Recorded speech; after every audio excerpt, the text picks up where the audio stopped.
Having an empire, or the dominant sphere of influence in Latin America, was going to complicate things for the United States in some ways that were unintended. Wars often don't solve old problems, they sort of create new ones. And the problems that came up with Cuba involved the Teller and Platt amendments.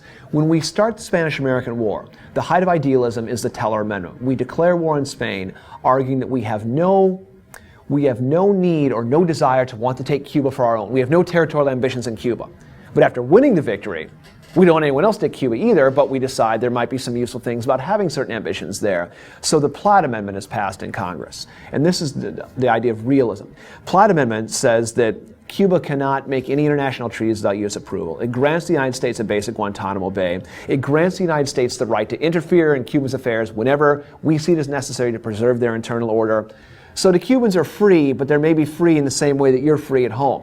You can do whatever you want. You're completely free, as long as your mom and dad agrees what you're going to do first. And from the Cubans' point of view, this isn't really freedom. And so they can't resist this. They've got no real choice, but it leads to a lot of bad feeling towards the Yankee imperialist gringos from up north. Theodore Roosevelt is going to take this even further in many ways with his notion of the big stick, the idea of speaking softly and carrying a big stick, which he'll use in many ways to create the nation of Panama. As we said, imperialists of this time period sought to have an isthmian canal, a canal built through an isthmus, narrow body of water, somewhere in narrow body of land surrounded by body of waters on two sides, somewhere in Central America. Panama was a state. It's one of the narrowest spots, it's the narrowest spot in Central America, was a state of the nation of Colombia. Not unlike maybe perhaps you could say Florida being a state of the United States. So the Panamanians wanted to have the canal there. The Colombians wanted the canal there too, but the Colombians wanted to drive a hard bargain for it. They want to control it, wanted to pay a high price. Theodore Roosevelt sort of bends international law in a few ways. He encourages certain Panamanians to rebel, and upon their rebelling, the United States recognizes the new nation of Panama 90 minutes after they declared their independence. Sends down a U.S. gunboat to kind of interfere with Colombians being able to get military troops up to put down this rebellion, and essentially creates the nation of Panama. His famous quote was, "I took the isthmus and then left Congress to debate me, so while the debate goes on, construction on the canal can go on also in many ways."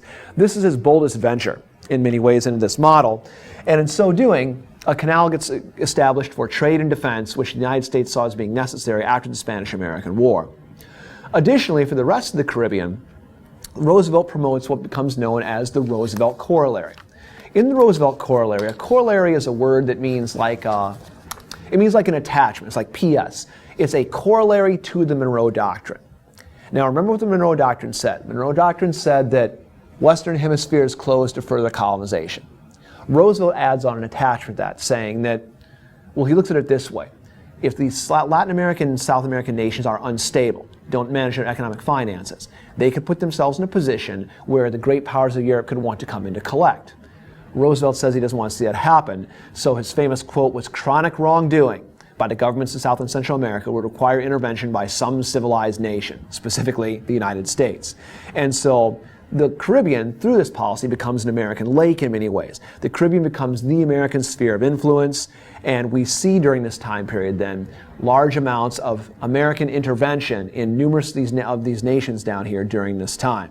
These so-called banana republics, if you will, governments propped up by American support and American dollars and American bullets when necessary, who will then sort of work in favor of American interests over their own people's interests during this time. As for the Far East, to go back and discuss what we originally saw being the entire reason to have a stepping stone across the ocean. The whole reason to get the Philippines was not to have the Philippines themselves, but to use the Philippines as sort of a front door trading post into the vast riches of the Asian markets. The problem was, as a colonial power, the United States was arriving late to this game. What was happening was that, if I can draw, forgive the poorness of my map, say this is the Philippines down here, say this is the China coast. European great powers had already showed up in China and had carved out what they called spheres of influence, which were exclusive trading zones. They would seize a port city on the coast and then sort of extend, not militarily, they wouldn't necessarily occupy, but they would extend for economic trading purposes and claim all the resources and commerce of that region for their own. So maybe the British had their own sphere of influence right here at Hong Kong. The Germans perhaps would have had their own sphere of influence extending inward to the hinterland from, say, Shanghai or something like that. The French would have had their sphere of influence. The Russians would have had their sphere of influence coming down from Russia into these areas that are along the Atlantic coast, or the Pacific coast. So by the time the United States is prepared to engage in trade, sending our shipping from the Philippines, which had come all the way from America, then to the Philippines, by the time we're engaged in this trade, we're essentially closed off. There's all these exclusive trading zones. We can't really have anywhere to trade. So John Hay, the Secretary of State, proposes the first of the open door notes, the so-called open door notes, which were calling for equal trade opportunity for all great powers. And it asked all great powers to respect this principle of equal trade opportunity in the Far East. This becomes a key pillar, a central element of American foreign policy. American foreign policy has three key elements we've seen so far. The Monroe Doctrine, the Roosevelt Corollary of the Monroe Doctrine, and now the open door. There's one more key element we'll get to later, but these are the key bedrock pillars. Even today, equal trade opportunity is something we really look for on a global basis. The notion of free trade, we figure that we can do very well with that. Japan, Roosevelt saw as the largest threat to this, and Japan and Russia go to war, ultimately over spheres of influence in China. The Russians lose huge, and the United States, under Roosevelt, sees Japan as someone who could actually slam shut the open door. Roosevelt asks to be a mediator and tries to bring both Japan and Russia to the peace table in this. This is the so-called Portsmouth Conference, whereby Roosevelt is able to hammer out a peace agreement that sort of in some ways frustrates the Japanese. They can't exactly say, no, we're just going to take more, because they couldn't really do that because the war had kind of ended. They'd gotten an awful lot, and they would have been seen as pure conquerors then by the other great European powers. So they have to kind of take Roosevelt's terms. In other words, Theodore Roosevelt stops the Japanese from getting as much as they could have gotten on their own had he not intervened. He limits their success. But he wins the Nobel Peace Prize for his efforts, stabilizes this, and ultimately sends the United States Navy, the so-called Great White Fleet, on a year-long cruise around the world as a tour of goodwill. This is also a message showing the rest of the world, specifically Japan, the United States now has this blue water deep ocean navy. We can project our influence. So don't cross us. Don't do things that are going to destabilize the region or make us unhappy, because we can get there if we need to. So it's both a peace message, but sort of a message that says we have the muscle to do things we want to do should we need to do them. And it's sort of seen as that way. So the Japanese, they accept the peace agreement. They sort of resent it. They welcome the Great White Fleet, but they do understand the subtext of the message. They also resent the so-called gentleman's agreement. We talked in earlier units about immigration being a major issue in the United States during this time, particularly Far Eastern immigration, which was heavily discriminated against in the United States. Nativist movements wanted to stop it. With the gentleman's agreement, the United States promised to have California and the West Coast ease up on some of their restrictive laws as long as the Japanese limited or restricted, or in some instances stopped temporarily, any immigration of Japanese to the United States. So we're going to limit the discrimination on immigrants who are already here as long as you don't send any more. The Japanese agree to this, but they do find it gets under their skin. They see it as being offensive, it rankles them. And the combination of these three things, the Portsmouth Conference, the Great White Fleet, and the Gentleman's Agreement, in many ways lead the Japanese on their first Byzantine steps down the road, which is going to lead them to think that the attack on Pearl Harbor in 1941 might be a good idea. But that's far ahead of where we're going right now. Beyond Roosevelt, Taft and Wilson practiced diplomacy in the area, somewhat similar, somewhat different. Taft engaged in what was so-called dollar diplomacy. The idea was to use foreign aid investments in trade to hope to stabilize Latin America and South and Central America. But if the bills weren't paid, troops still got sent in, bullets would be used if necessary. As for Wilson, Wilson believed in what was called moral and missionary diplomacy, the idea being that he was going to try to create or foster the creation of a whole series of democratic republics. His famous quote was, "I will teach them to elect good men." And it was going to be very much this P for paternalism, the idea the United States would know best and we would give or share democracy by giving it forcefully to these nations and then teach them in an instructional manner how to do it.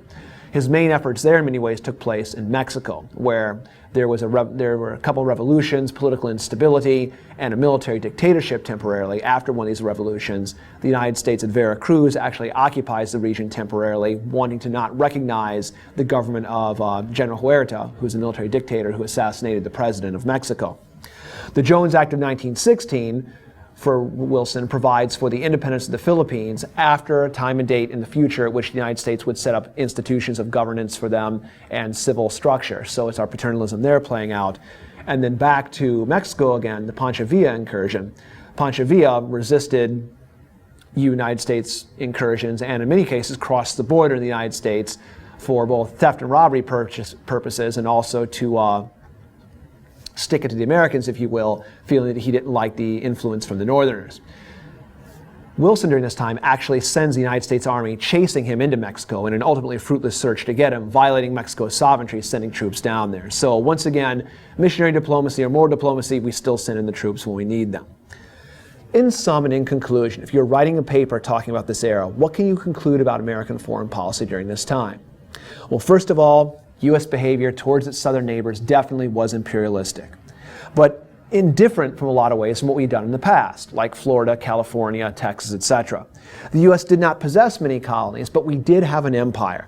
The key was economic and political control of this empire rather than outright annexation and conquest. We didn't take and seize many areas as we had done with Texas, Florida, California in this new age, but we definitely had political and economic influence, and some would argue control, in Latin and Central America during this time. Which led to then the three major assumptions. What three things could you count on in American foreign policy during this time? First of all, no matter who the president was, the Monroe Doctrine would be fulfilled. We were not going to accept external influence in the Caribbean and South and Central America. That was our sphere of influence as we saw it. Second of all, the United States should stand tall outside of continental limits. In other words, second of all, this notion of spheres of influence elsewhere should go away. The United States should have spheres of influence maybe in the Caribbean. That was, as we saw it, our business and different. But in terms of the Far East, no spheres there. We should stand tall outside of continental limits.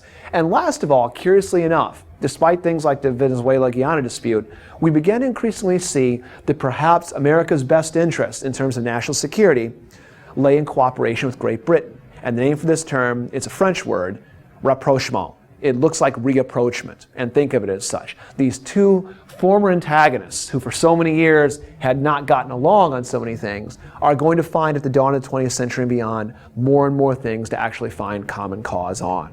And that in many ways will be the story that's going to drive an awful lot of foreign policy leading up to and through the First World War. But that will be material for a different lecture, a different time.